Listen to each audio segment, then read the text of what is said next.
নমস্কার বন্ধুরা, একটা নতুন ভিডিও নিয়ে চলে এসেছি। আজকে রান্না করব কচুরলতি দিয়ে ইলিশ মাছের মাথা দিয়ে। তার জন্য এখানে পেঁয়াজ কুচিয়ে নিয়েছি, লঙ্কা কেটে নিয়েছি, রসুন। কচুরলতিটা একটু নুন দিয়ে সেদ্ধ করে নিয়েছি। এবার মাছের মাথাটা ভেজে নেব।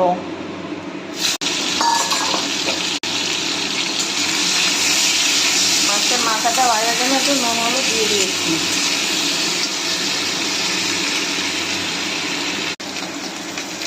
মাথাটা ভালো করে ভাজা হয়ে গেছে, এবার তুলে নেব।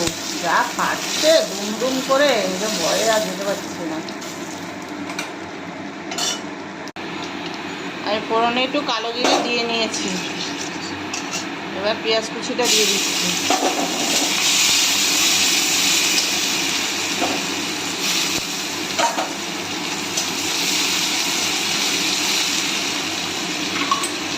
এবার লঙ্কা আর রসুন কুচিটাও দিয়ে দিচ্ছি।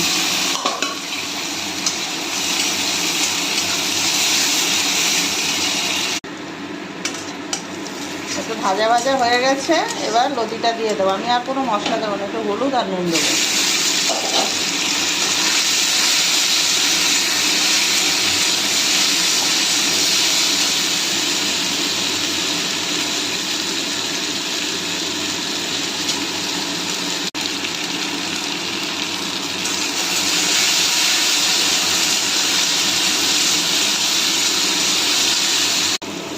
লতিটা প্রায় ভাজা ভাজা একটু হয়ে এসছে। এবার ইলিশ মাছের মাথাগুলো একটু ভেঙে নিয়েছি, এবার দিয়ে দেবো।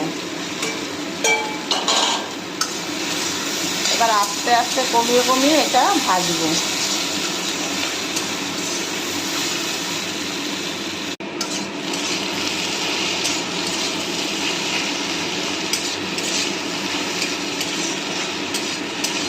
লতিটা ভাজা ভাজা হয়ে গেছে, একদম গলে গেছে। আর 5 মিনিট করবো, তখন নামিয়ে ফেলবো।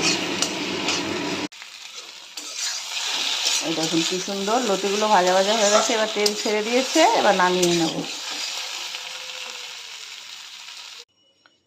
আপনারা এরকম করে রান্না করে খাবেন, কমেন্টে জানাবেন, লাইক শেয়ার সাবস্ক্রাইব করবেন। আবার একটা নতুন ভিডিও নিয়ে দেখা হবে। আজ তাহলে আসছি।